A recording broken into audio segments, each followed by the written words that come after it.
السلام عليكم ورحمة الله وبركاته. نحمده ونستعينه ونستغفره ونؤمن به ونتوكل عليه ونعوذ بالله من شرور أنفسنا ومن سيئات أعمالنا. من يهد الله فلا مضل له ومن يضلله فلا هادي له، وأشهد أن لا إله إلا الله وحده لا شريك له، وأشهد أن سيدنا وحبيبنا محمدا عبده ورسوله الذي أرسله بالحق بشيرا ونذيرا وداعيا إلى الله بإذنه وسراجا منيرا. قال الله تعالى في القرآن الكريم والفرقان الحميد: أعوذ بالله من الشيطان الرجيم. بسم الله الرحمن الرحيم. إنا أنزلنا التوراة فيها هدى ونور يحكم بها النبيون. اللهم صل وسلم وبارك على محمد وعلى آله وصحبه أجمعين. সম্মানিত শ্রদ্ধেয় দিনদার ইমানদার ভাইয়েরা, রব্বুল ইজ্জত ওয়াল জালালের হাজারো লাখো কোটি শুকর, যিনি আমাদেরকে উম্মতে মুসলিমার অন্তর্ভুক্ত করেছেন, সুস্থ রেখেছেন, ঈমানি হায়াত নসিব করেছেন, সালাতুল জুমা আদায়ের জন্য মসজিদে আসার সুযোগ করে দিয়েছেন। শুকরিয়া আদায় করে বলি আলহামদুলিল্লাহ। শ্রদ্ধেয় উপস্থিতি, বিগত জুমায় আমরা কথা বলছিলাম আদল এবং ইনসাফ নিয়ে। মূলত আদল আর ইনসাফ প্রায় একই কথা। আদল, আমরা আদলি একটা শব্দ ব্যবহার করি। আদলি মানে 50 পয়সা। যদিও এখন আমাদের ছোটরা এই 50 পয়সার সাথে পরিচিত কিনা জানি না। আমাদের ছোটকালে এই আদলির অনেক মূল্য ছিল। এতগুলো বাদাম পাইতাম 8 আনা দিয়া। আদলি আদলি 50 পয়সাকে কেন আদলি বলা হতো? মানে এটার মধ্যে ইনসাফ আছে। কি আছে? ইনসাফ আছে। এটা 49 না, আমার 51 না, একদম বরাবর আদালত নাই, ইনসাফ। আবার ইনসাফ মানে কি? নেসফুন মানে হলো অর্ধেক। আরব দেশের লোকেরা এটাকে নুস বলে, নুস। মূলত শব্দটা হলো নিষ্পন, অর্ধেক। ইনসাফ করা মানে হলো বরাবর অর্ধেক করা, বরাবর অর্ধেক করা। সুতরাং যার যতটুকুন পাওনা ঠিক ততটুকুন দেয়া, এটার নাম হলো ইনসাফ। এটার নাম হলো ইনসাফ। কাউকে প্রয়োজনের বেশি শাস্তি দেয়া এটা জুলুম। যদ্দুর অপরাধ তদ্দুর শাস্তি দেয়া, এটা হলো ইনসাফ। পুরস্কার যদ্দুর পাওয়ার কথা এর থেকে বেশি দেয়া, এর নাম হলো ইহসান। এর নাম কি? ইহসান। তাহলে একটা হলো আদল আর ইনসাফ, একই কথা। আর ইহসান মানে হলো ফরজের পরে অত্যাবশ্যকীয় দায় মুক্তির পরে অতিরিক্ত কিছু প্রদান করা, এর নাম হলো ইহসান। তো আমরা বলেছিলাম যে আমাদের খতিবরা জুমার দিন আমাদেরকে আল্লাহ তাআলার একটা নির্দেশের কথা স্মরণ করিয়ে দেয় যে ইন্নাল্লাহা ইয়া'মুরু বিল আদলি ওয়াল ইহসান। ও আমার মুসল্লিরা, ও দুনিয়ার মুসলিমরা, নিশ্চয়ই আল্লাহ তাআলা আদল তথা ইনসাফ তথা ন্যায় পরায়ণতার নির্দেশ প্রদান করে এবং ইহসানের কথাও তিনি বলেন। সম্মানিত ভাইরা আমার, পুরো ইসলামটা দাঁড়িয়ে আছে এই ইনসাফের উপর। এই জন্য ইসলামের ফরজ বিধানগুলোকে বলা হয় ফারিজায়ে আদেলাহ। ফারিজায়ে আদেলাহ মানে যেগুলা ফরজ সেগুলা আবার আদেল, সেগুলা আবার ইনসাফ পূর্ণ।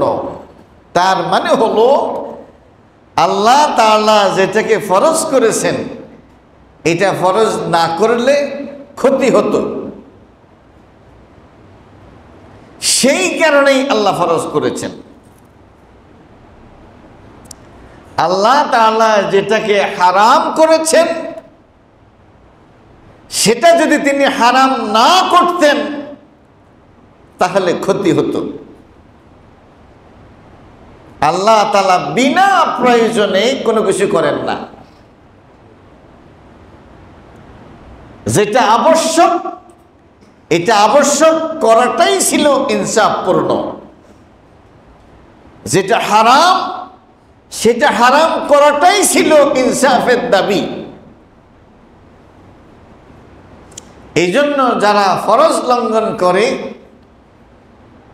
তারা যেমন ক্ষতিগ্রস্ত হয়, যারা হারামের মধ্যে জড়ায় তারা শুধুমাত্র গুনাহগারই হয় না, গুনাহ তো আছেই, পাপ তো আছেই একই সাথে। এটা তাদের শরীরের জন্য ক্ষতি, তাদের মানসিকতার জন্য ক্ষতি, তাদের সম্মান এবং শ্রদ্ধার জন্য ক্ষতি। আল্লাহ যেটাকে বিধান করেছেন ওইটা আপনার প্রয়োজনেই বিধানটা করেছেন। এখন আপনি যদি এই বিধান লঙ্ঘন করেন, আপনি একদিকে জাহান্নামে যাওয়ার উপযুক্ত হবেন, অন্যদিকে শারীরিক মানসিক ভাবে ক্ষতিগ্রস্ত হবেন এবং ব্যক্তি জীবনে, পারিবারিক জীবনে, সামাজিক জীবনে আপনি অপমান অপদস্থ হবেন। আপনি অপমান অপদস্থ হবেন। আল্লাহ তাআলা আমাদেরকে বুঝার তৌফিক দান করুন। দেখুন, ব্যভিচার, ব্যভিচার ইসলামের বক্তব্য হলো কদ আফলাহাল মুমিনুন আল্লাযীনা হুম ফি সালাতিহিম খাশিউন ওয়াল্লাযীনা হুম আনিল লাগবি মুরিদুন والذين هم للزكاة فاعلون ওয়াল্লাযীনা হুম লিফুরুজিহিম হাফিযুন। মুমিনরা সফল হয়েছে। আল্লাহ বলতেছেন বিশ্বাসীগণ কি হয়েছে? সফল হয়েছে। বিশ্বাসী কারা? অনেকগুলো গুণের কথা বলা হয়েছে, তার মধ্যে একটা হলো তারা তাদের লজ্জাস্থানের হেফাজতকারী। ইল্লা আলা আজওয়াজিহিম আও মা মালাকাত আইমানুহুম ফাইন্নাহুম গায়রু মালুমিন। সুবহানাল্লাহ। কিন্তু লজ্জাস্থানের হেফাজত করতে হবে, এটা আল্লাহ তাআলা বলেছেন। তবে স্ত্রীদের ব্যাপারে, স্বামীদের ব্যাপারে হেফাজতের প্রসন্ন নাই, এবং তাদের কৃতদাসীর ব্যাপারে ইল্লা আলা আজওয়াজিহিম আও মা মালাকাত আইমানুহুম। কৃতদাসী এখন নাই।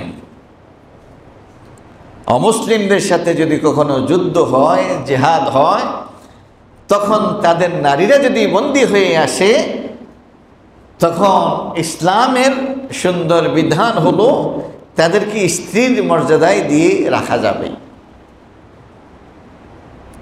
এই ব্যাপারে ইসলাম কৃতদাস প্রথাকে বিলুপ্ত করার জন্য অনেক উৎসাহমূলক কথা বলেছে, সেই দিকে এখন আমি যাচ্ছি না। যুদ্ধের প্রাথমিক পর্যায়ে যখন তাদের লোকেরা বন্দী হয়ে যায়, হ্যাঁ, তখন তারা কৃতদাস হয়। ওই কৃতদাসের সাথে এই ব্যবহার, এটা আর নাজাইজ নয়। আল্লাহ তাআলা বলছেন তখন এটা আর মালামাতযোগ্য নয়, মানে এটা আর তোমাকে অভিসম্পাত করবে না, তুমি লজ্জিত হবে না। তাহলে এটা ছাড়া আর সমস্ত জায়গায় এই লজ্জাস্থানের অপব্যবহার, এটা যেমন শারীরিক ক্ষতি, এটা মানসিক ক্ষতি, এটা ইজ্জতের ক্ষতি, এটা সম্মানের ক্ষতি, এটা মর্যাদার ক্ষতি। কি বলেন, ঠিক কিনা? ইসলাম বেগানা নারী, বেগানা পুরুষের জন্য কোরআন এবং সুন্নাহর বিধান মতো শরিয়ার নীতিমালার আলোকে আল্লাহর পবিত্র কালিমার মাধ্যমে, বিয়ের মাধ্যমে বেগানা নারী এবং পুরুষের বন্ধনকে পবিত্র বন্ধন বলে ঘোষণা করেছে। সুতরাং এই বন্ধনটা মর্যাদার বন্ধন, এটা সম্মানের বন্ধন, এটা ইজ্জত বৃদ্ধির বন্ধন, কিয়ামত পর্যন্ত বংশ পরম্পরা চালু রাখার উপায়। তাহলে এটা শরীয়ত হালাল করেছে, এটা এমন এক হালাল, এর সাথে মর্যাদাও জড়িত, এর সাথে সম্মানও জড়িত। কি বলেন, ঠিক কিনা? আপনার মেয়েটা যখন বালেগা হয়ে যায়, inter pass, degree pass, honours pass, masters pass করে ফেলে, তখন আপনি তাকে একজন সৎ পাত্রের কাছে পাত্রস্থ করার জন্য পেরেশান হয়ে যান।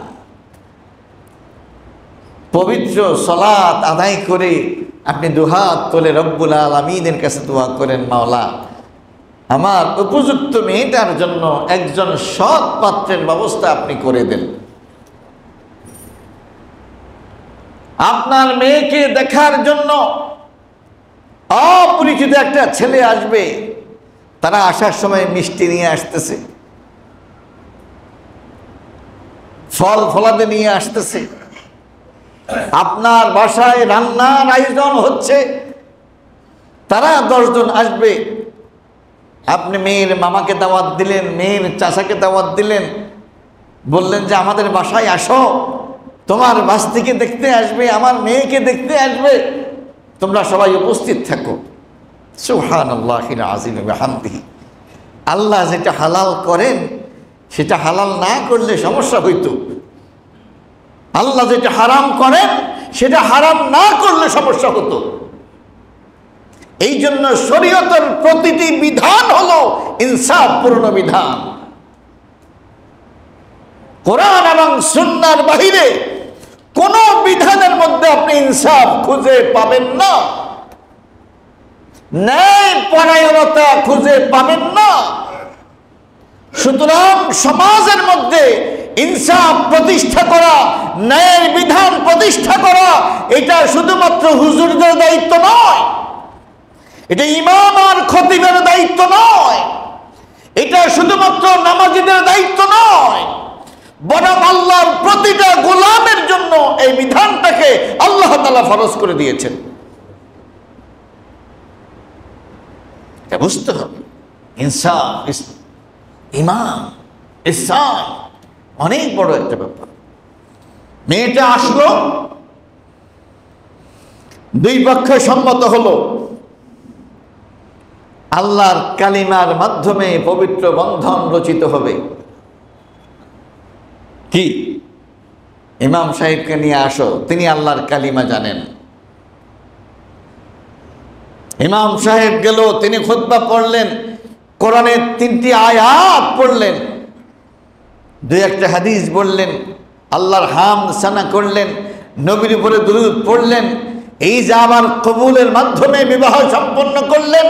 এরপরে দুহাত তুলে দোয়া করে দিলেন, আল্লাহ এই যুগলকে মৃত্যু পর্যন্ত আপনি অটল আর অবিচল রাখেন, তাদের মধ্যে বারাকা দান করেন, তাদের মধ্যে মহব্বত পয়দা করে দেন। কি বলেন, ঠিক কিনা? তাহলে শরীয়তের বিধান সেটা সম্মানের বাহন নাকি বাহন নয়? মর্যাদার বাহন নাকি বাহন নয়? মেয়েটাকে আপনি তুলে দিচ্ছেন ছেলেটার হাতে। সুবহানাল্লাহিল আযীম ওয়া বিহামদিহি। ছেলে আপনার বাসায় আসে, তার জন্য একটা আলাদা রুম আপনি বরাদ্দ করে দেন। এটা ছাড়া আপনি কি আপনার কোনো মেয়েকে আলাদা কোনো রুমে কোনো ছেলের সাথে আপনি দেবেন? এটাই আল্লাহর বিধান। যেটা আল্লাহর বিধান সেটাই ইনসাফ, সেটাই আদালত, সেটাই ন্যায় পরায়ণতা। সেটা আপনার চোখের জন্য ভালো, সেটা আপনার মনের জন্য ভালো, সেটা আপনার ইজ্জতের সম্মানের জন্য ভালো।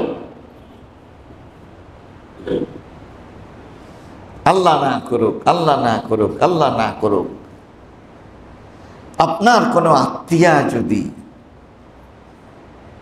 আপনার কোনো মেয়ে ভাগ্নি অথবা বাস্তি যদি বিবাহ বহির্ভূত পন্থায় প্রেগনেন্ট হয়ে যায়, আপনি কি এই সংবাদ কাউকে বলতে পারবেন? কাউকে জানাতে পারবেন? তাহলে ব্যভিচার আল্লাহ হারাম করেছেন, আপনার স্বার্থেই হারাম করেছেন, আপনার প্রয়োজনেই হারাম করেছেন।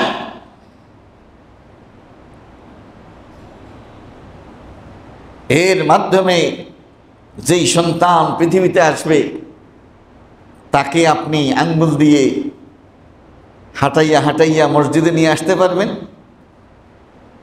ইমাম সাহেবকে বলতে পারবেন, ও আমার নাতি, একটু দোয়া করে দেন যাতে বড় আলেম হয়? বলতে পারবেন? বলতে পারবেন না।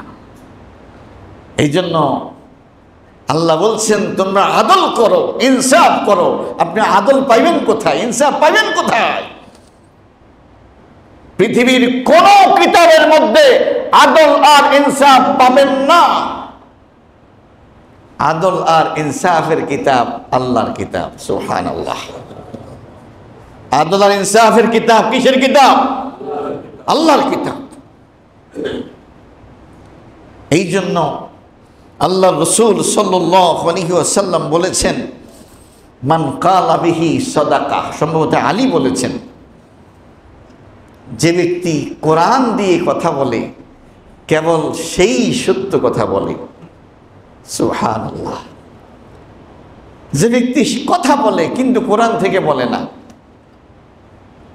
এই কথা বলার সুযোগ নাই, এই লোকটা সত্যবাদী। কি?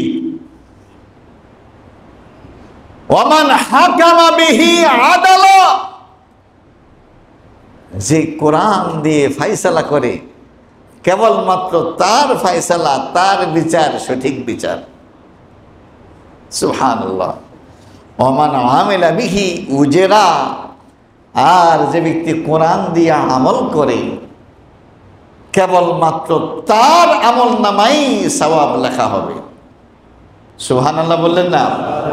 তার মানে কোরআন ছাড়া, কোরআন ছাড়া, কোরআন ছাড়া অন্য কোন কিতাবের মাধ্যমে, অন্য কোন বিধানের মাধ্যমে যত কাজ কর্ম, যত সম্পর্ক, যত ব্যবসা, যত বাণিজ্য, যত আত্মীয়তা, যত চুক্তি, যত অঙ্গীকার, যত কিছুই আপনি কর্ম করবেন, কোন কর্মের জন্য আপনি আল্লাহ তাআলার কাছে পুরস্কার পাবেন না।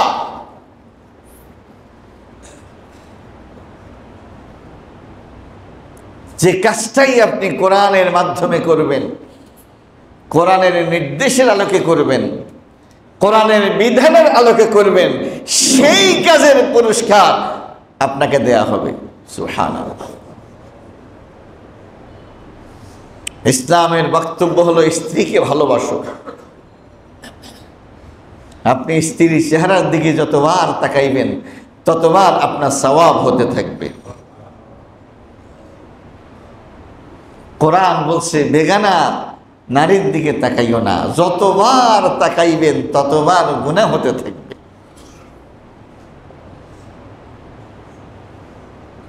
ইসলাম বলছে তুমি যেই লোকমা, যেই চকলেট, যেই সুইংগাম, যেই আচার তুমি তোমার স্ত্রীর মুখে তুলে দেবে, যেন তুমি আল্লাহর ঘর মসজিদে দান করেছো।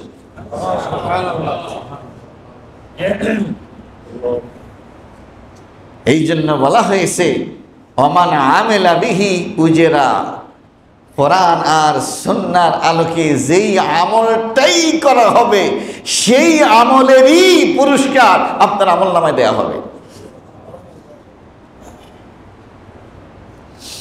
সম্মানিত ভাইরা আমার, বিগত জুমায় আমি বলেছিলাম আল্লাহ তাআলা তাওরাত নাজিল করেছেন। কি নাজিল করেছেন? তাওরাত। তাওরাত ছিল বনি ইসরাইলের কিতাব। বনি ইসরাইলের মাঝে আল্লাহ তাআলা হাজার হাজার লক্ষাধিক নবী এবং রাসূল পৃথিবীতে পাঠিয়েছেন।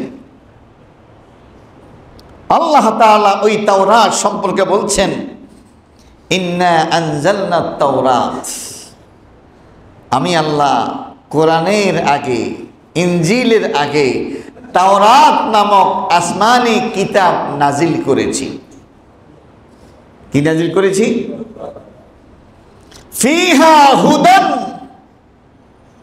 ওই তাওরাত কিতাবে ছিল হেদায়েত। কি কি ছিল? হেদায়েত মানে কি? যা করবেন, কেমনে করবেন, সেটা তাওরাত কিতাবের মধ্যে ছিল। কি খাবেন, কি খাবেন না, কি গ্রহণ করবেন, কি গ্রহণ করবেন না, হ্যাঁ, কোনটা কোনটা জায়েজ, কোনটা কোনটা নাজায়েজ, এটা জানার তখন কিতাব ছিল, যেই কিতাবের নাম হলো তাওরাত। নূর, তাওরাত কিতাবের মধ্যে ছিল নূর। কি ছিল? নূর। নূর মানে কি? আলো। আলো মানে কি? জ্যোতি। আসমানি সব কিতাবই হলো নূরানি। কি? নূরানি। এর মধ্যে আলো। এর মধ্যে কি আছে? আলো, যা সমাজের অন্ধকার দূরীভূত করে। আল্লাহ তাআলা বলছেন ইয়াহকুমু বিহা আন-নাবিয়্যুন, ইয়াহকুমু বিহা, বনি ইসরাইলের 2 দিন পরে পরেই, 5 দিন পরে পরেই, 1 বছর পরে পরেই নবী আসতো। যাত্রাবাড়ি এলাকাতে নবী একজন, ওই উত্তরাতে নবী একজন, ওই আপনার এই এই এই চট্টগ্রামে একজন নবী, ওই নারায়ণগঞ্জে একজন নবী। সমস্ত নবীরা ওই সমাজের মধ্যে বিচার ফায়সালা করত কিসের মাধ্যমে? কোরআন পাইছেন কি আপনি? তাওরাত। ইয়াহকুমু বিহা আন-নাবিয়্যুন, ইয়াহকুমু বিহা আন-নাবিয়্যুন। ও ভাই, আল্লাহ তাআলা আমাদেরকে শ্রেষ্ঠ বানিয়েছেন। কোন নবী সারা আলমের জন্য, সারা পৃথিবীর জন্য আসেন নাই। একমাত্র নবী মুহাম্মদুর রাসূলুল্লাহ সাল্লাল্লাহু আলাইহি ওয়াসাল্লাম কিয়ামত পর্যন্ত সমস্ত মানব জাতির জন্য নবী এবং রাসূল হয়ে এসেছেন।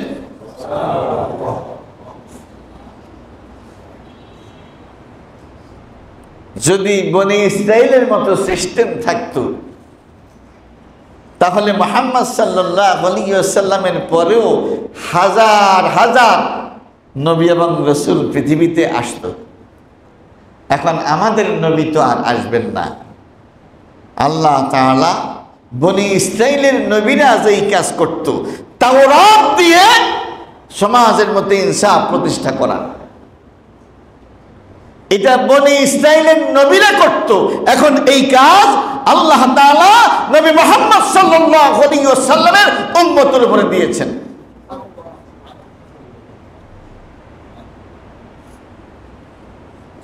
ইয়াহকুমু বিহা আন-নাবিয়্যুন। সেই সময়ের নবীরা সমাজের মধ্যে আল্লাহর আইন, আল্লাহর বিধান, আল্লাহর ব্যবস্থাপনা এর মাধ্যমে ওই বনি ইসরাইল জাতিকে পরিচালনা করেছে। কিন্তু আমাদের নবী তিনি আঞ্চলিক নবী নন। আমাদের নবী তিনি সীমিত সময়ের জন্য নন, তিনি সারা আলমের জন্য, এবং শুধু তার সময়ের জন্য নন, তারপরে কিয়ামত পর্যন্ত আর কোন নবী আসবে না। তাহলে আল্লাহর গোলামগুলোকে ইনসাফের আলোকে আদালত প্রতিষ্ঠা কে করবে? যারা যারা বলে লা ইলাহা ইল্লাল্লাহু মুহাম্মাদুর, তারা যেহেতু স্বীকার করে নিয়েছে আমাদের নবী মুহাম্মদুর রাসূলুল্লাহ, ওই উম্মতের দায়িত্ব হলো কোরআন আর সুন্নাহর আলোকে তাদের পরিবার, তাদের সমাজ, তাদের অর্থ ব্যবস্থা, তাদের বিচার ব্যবস্থা, তাদের ফৌজদারি নীতি, আদর্শ, তাদের চিন্তা চেতনা, এই সবগুলো প্রতিষ্ঠা করা। ইদানিং দেখতেছি আমাদের বাংলাদেশের সংবিধানের মধ্যে পূর্বে একটা নীতি ছিল যে আল্লাহর উপরে পূর্ণ আস্থা ও বিশ্বাস, এটা একসময় সংবিধানে ছিল। পঞ্চদশ সংশোধনীর মাধ্যমে বিগত সরকার এটা বাতিল করে দিয়েছে। এখন ঐক্যমত্য কমিশনের গিয়ে বাম ঘরানার, নাস্তিক ঘরানার কিছু ব্যক্তি ছাড়া আর সবাই একমত হয়েছে আমাদের সংবিধানে পূর্বের মতো আল্লাহর উপরে পূর্ণ আস্থা এবং বিশ্বাস এটা প্রতিস্থাপন করা হোক। কি বলেন, ঠিক কিনা? আপনারা কি এই মতের সাথে একমত? একমত? আমি একমত না। আল্লাহর উপরে আস্থা আছে, আল্লাহর উপরে বিশ্বাস আছে, এটা সংবিধানে দিয়ে দিলাম। কোনো কিছু বিশ্বাসের দাবি হলো সেই বিশ্বাসের আলোকে কর্ম করা। কি আমার পুরাপুরি ইয়াকিন আছে, আমার পুরাপুরি বিশ্বাস আছে, কারেন্টের লাইনের মধ্যে খালি হাতে স্পর্শ করলে আমি মারা যাব, এটা আমার বিশ্বাস আছে। এরপরও আমি খামচাই ধরতাম চাই, এটা কি আমার বিশ্বাস আসলে আছে নাকি তামাশা? আমি সবকে বিশ্বাস করি যে গোকরা সাপ, সে আঘাত করলে মানুষ মারা যায়, এটা যদি আমি বিশ্বাস করি, আর আমি যদি বলি এই এই আপনার পেছনে, আর আপনার পেছনে সব দেখা যাচ্ছে, তখন আপনি কি আগে ওই দিকে তাকাইবেন নাকি লাভ দিবেন? হ্যাঁ, লাভ দিবেন কেন? বিশ্বাসের দাবি হলো ওই মৃত্যু থেকে বাঁচার চেষ্টা করা। কি বলেন, ঠিক কিনা? তো আল্লাহর উপরে পূর্ণ আস্থা ও বিশ্বাস সংবিধানে আছে, বাস শেষ। কি কিন্তু সমাজে চুরি আছে নাকি নাই? ব্যভিচার আছে নাকি নাই? খুন আছে নাকি নাই? এখন আল্লাহ তাআলা খুনের বিচার সম্পর্কে কিচ্ছু বলেন নাই, তো সেটা আপনার সংবিধানে নাই কেন? কি তামাশা, এটা মুনাফিকি। এই দ্বিচারিতা বন্ধ করতে হবে। আল্লাহর উপরে পূর্ণ আস্থা ও বিশ্বাস সংবিধানে প্রতিস্থাপন শুধু এর মধ্যে সীমাবদ্ধ থাকলেই হবে না, বরং কোনো কিছু বিশ্বাস করলে, কোনো কিছুর প্রতি ঈমান আনলে সেটার দাবি বাস্তবায়নের পদক্ষেপ গ্রহণ করা সেটাও ফরজ হয়ে যায়। ও ভাই, আফসোস লাগতেছে, আমরা এখন মুসলমানদেরকে কইতেছি ভাই আপনারা মুসলমান হন। কি যারা আমার সামনে এখানে উপস্থিত এরা কি সবাই মুসলমান না? শুধু মুসলমান না এরকম না, এরা কিন্তু বেনামাজিও না, এরা সবাই নামাজি। কি বলেন, ঠিক কিনা? শুধু নামাজি না, অনেকে এখন মসজিদে আসবে। আপনারা এখন থেকে আধা ঘন্টা আগে মসজিদে আসছেন বয়ান শোনার জন্য, আপনাদেরকে বলা হইতেছে যে আপনারা মুসলমান হন। এর অর্থ হলো আসলে আমরা মুসলমান ছিলাম না। যেমনটি আল্লাহ তাআলা বলছেন, ইয়া আইয়ুহাল্লাযীনা আমানু আমিনু বিল্লাহি ওয়া রাসূলিহি, ওহে বিশ্বাসীরা তোমরা আল্লাহ এবং আল্লাহর রাসূলের উপরে বিশ্বাস আনয়ন করো। এর অর্থ কি? এর অর্থ হলো যারা মুখে মুখে দাবি করছো আমরা ঈমানদার, ভাওতাবাজি ছেড়ে কর্মে তোমরা প্রমাণ করো যে তোমরা ঈমান এনেছো। কি বলেন, ঠিক কিনা? সুতরাং সম্মানিত ভাইরা আমার, এই যে খতিব সাহেবগণ প্রত্যেক জুমা এটা আমাদেরকে বলে, এটা কান দিয়ে শোনা আর আয়াত মুখস্থ করলেই হবে না, এটা ফরজ। জীবনের সকল ক্ষেত্রে ইনসাফ প্রতিষ্ঠা করা, আদালত প্রতিষ্ঠা করা, এটা আল্লাহ তাআলা ফরজ করে দিয়েছেন। নবী সাল্লাল্লাহু আলাইহি ওয়াসাল্লাম কখনোই সফরে যেতেন না।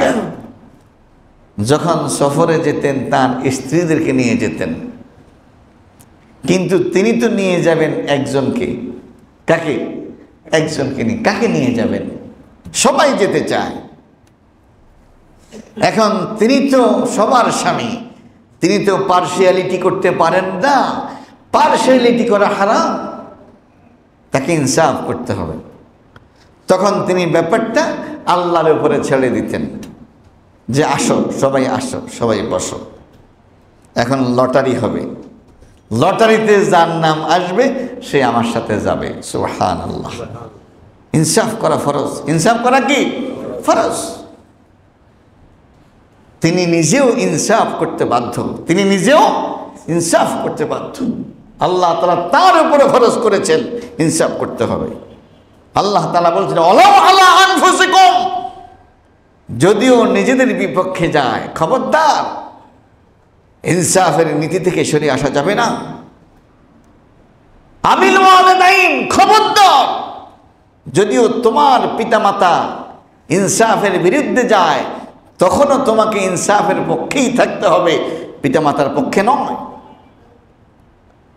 আবিল আকরাবিন, অথবা তোমার নিকটাত্মীয়, তারাও যদি ইনসাফের বিপক্ষে যায় তোমাকে কিন্তু তখন আত্মীয়ের পক্ষে থাকা যাবে না, ইনসাফের পক্ষেই তোমাকে কথা বলতে হবে। ও ভাই, এরই নাম হলো ইসলাম। আর এই ইসলাম পালনের পুরস্কার আল্লাহ তাআলা আমাদেরকে প্রদান করবেন। আর এই ইনসাফ না করা, আপনাকে বলা হয়েছে সন্তানদের মধ্যে পার্সিয়ালিটি না করতে, জীবদ্দশায় সন্তানকে সমানভাবে দিতে হবে। আপনি যদি একটা বাড়ি ছেলেকে দেন, একটা বাড়ি আপনাকে মেয়েকে দিতে হবে। আপনি জীবদ্দশায় এটা করতে পারবেন না, ছেলেকে দুইটা মেয়েকে একটা। কারণ তারা তো এখনো ওয়ারিশ হয় নাই। তারা যদি ওয়ারিশ হয়ে যায়, তখন মৃত বাবার সম্পদ ছেলে পাবে দুইটা, মেয়ে পাবে একটা। এমনও তো হতে পারে যে আপনার মেয়ে জীবিত, ছেলে মারা গেছে, ছেলে জীবিত, মেয়ে মারা গেছে, তখন তো মেয়ের সম্পদ আবার আপনি পাবেন। এই জন্য জীবদ্দশায় বাবা যখন সন্তানদের মধ্যে বিলি বন্টন করবেন, তখন যেরকম সবার জন্য একটা একটা ডিম দিতে হয়, নাকি মেয়ে সে খাবে অর্ধেক ডিম, ছেলে সে খাবে 2 গ্লাস দুধ, মেয়ে সে খাবে 1 গ্লাস দুধ, এরকম না। ছেলে তার জন্য ঈদের শপিং 6,000 টাকা, ও তো মেয়ে, তার অর্ধেক হবে, তার ঈদের শপিং হবে 3,000 টাকা, হবে না। নবী সাল্লাল্লাহু আলাইহি ওয়াসাল্লামের কাছে একজন সাহাবী এসে বললেন, আমি আমার সন্তানকে এটা দিয়েছি। তিনি বললেন, তোমার কি আরো সন্তান আছে? তিনি বললেন যে না, আমার আরো সন্তান আছে। তুমি কি শুধু তাকে দিয়েছো নাকি সবাইকে দিয়েছো? না, আমি সবাইকে দিই নেই, শুধু তাকে দিয়েছি। নবী সাল্লাল্লাহু আলাইহি ওয়াসাল্লাম বলছেন, তাকে যা দিয়েছো বাকি সন্তানদেরকে তুমি তাই দাও, অন্যথায় তাকে যা দিয়েছো সেটা ফেরত নাও। কথা বুঝেন নাই? ইনসাফ, ইনসাফ, ইনসাফ। কাল কিয়ামতের কঠিন ময়দানে কেবলমাত্র ইনসাফের বিচার হবে। আর ইনসাফের বিপরীত যা, তারই নাম হলো জুলুম। তার নাম কি? জুলুম। আর জুলমু জুলুমাতুন ইয়াউমাল কিয়ামাহ, আর জুলমু জুলুমাতুন ইয়াউমাল কিয়ামাহ। কিয়ামতের দিন জুলুম হবে অন্ধকার। কি হবে? অন্ধকার হবে।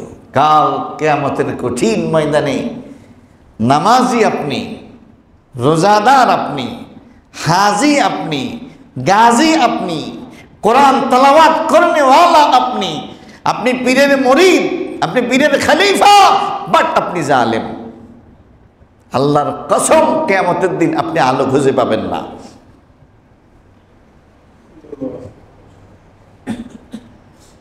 নামাজ চর্চার মাধ্যমে আপনাকে মুনসিফ হতে হবে। এই মুনসিফ কেবলমাত্র হাইকোর্টের মুনসিফ না, সুপ্রিম কোর্টের মুনসিফ না, পরিবারের বাবা হিসাবে আপনি মুনসিফ। আপনার একাধিক স্ত্রী আছে, একজনের প্রতি বেশি মহব্বত, আরেকজনের প্রতি কম মহব্বত, এক জায়গায় 5 দিন, আরেক জায়গায় 3 দিন, এটা জুলুম। একাধিক বিয়ের নির্দেশ দেয়া হয়েছে ইনসাফের স্বার্থে, আদালতের স্বার্থে, ন্যায়ের স্বার্থে। ওয়াইন খাফতুম আল্লাহ তাআদিলু, আল্লাহ তাআলা বলছেন, যদি বুঝো, যদি ভয় পাও যে আমি একাধিক স্ত্রীর মধ্যে সমতা করতে পারবো না, তাহলে একটা নিয়ে সন্তুষ্ট থাকো, বেশি খামখাম করিও না। শুধু খামখাম করবা কিন্তু ইনসাফ করবা না, হবে না। পুরো ইসলামটাই হলো ইনসাফের বিধান। কথা কি বুঝে আসছে? সম্মানিত ভাইরা আমার, আসুন আমাদের আমল কিয়ামতের দিন ওজনদার হবে। আমি কতটুকুন মুনসিফ হলাম, আমি কতটুকুন। আমি একজন শিক্ষক, আমার সামনে বাচ্চাদের খাতা আসে, আমি কাউকে নাম্বার কমিয়ে দিই, কাউকে নাম্বার বাড়িয়ে দিই। ওয়াল্লাহি আনা জালিম, আমি জালিম। আমি শিক্ষক, অনেক ছেলে আমার কাছে প্রাইভেট পড়ে, আমি তাদেরকে স্পেশাল টিপস দিই, বিশেষ বিশেষ প্রশ্ন বলে দিই, তারা পরীক্ষায় ভালো করে, বাকি ছেলেরা আমার কাছে প্রাইভেট পড়ে না, তারা এই সুবিধা পায় না। আল্লাহর কসম, আমার উপার্জন এটা হারাম উপার্জন। শুধু আদালত আর ইনসাফ এটা হাইকোর্ট সুপ্রিম কোর্টের সাথে জড়িত না, প্রত্যেকটা ব্যক্তির সাথে এটা জড়িত। আর এই আদালত আর ইনসাফকে মহান আল্লাহ মানব জাতির জন্য ফরজ করে দিয়েছেন। আসুন ভাইরা, আমরা প্রত্যেকেই নিজেদেরকে একজন আদেল, একজন মুনসিফ মুমিন আর মুসলিম হিসাবে প্রতিষ্ঠা করার চেষ্টা করি। সমাজের সকল ক্ষেত্রে আমরা যাতে ইনসাফ প্রতিষ্ঠা করতে পারি, সেই তৌফিক আল্লাহ তাআলা দান করুন। কোনো একজন জালেমকে যদি আপনি সাপোর্ট করেন, আপনি নামাজি, এই জালেম আপনার সাপোর্ট পেয়ে যতগুলো অন্যায় অপকর্ম করবে, আপনার আমলনামায় সেই জুলুম উঠতেই থাকবে। যাকে চাইবেন তাকেই সাপোর্ট করতে পারবেন না, যাকে চাইবেন তাকেই ঘৃণা করতে পারবেন না, এই অধিকার আপনার নাই। আল হুব্বু ফিল্লাহ ওয়াল বুগযু ফিল্লাহ, আল্লাহর জন্য কাউকে ভালোবাসা, আল্লাহর জন্য কাউকে ঘৃণা করা, এটা ফরজ। আপনি চাইলেই কাউকে ঘৃণা করতে পারবেন না, আবার কাউকে চাইলেই আপনি ভালোবাসতে পারবেন না, এই অধিকার আপনার নাই। আপনি নিজে তো আপনার নিজের না, আপনিও তো আল্লাহ। আপনি কার? ইন্না লিল্লাহ ইন্না মানে কি? আমরা সবাই কার? আমরা সবাই কার? তা আপনি আল্লাহর। আপনার মন কার? আপনার চোখ কার? আপনার কান কার? আপনার হাত কার? আপনার টিপ কার? সব আল্লাহ। আপনি চাইলেই এর অসদ্ব্যবহার করতে পারবেন না। এর সদ্ব্যবহার করার নাম হলো ইনসাফ, এর বিপরীত করার নাম হলো জুলুম। আল্লাহ তাআলা আমাদেরকে এই ইনসাফ আর জুলুমের বিধান বোঝা এবং এর আলোকে আমৃত্যু আমল করার তৌফিক নসিব করুন। আমিন।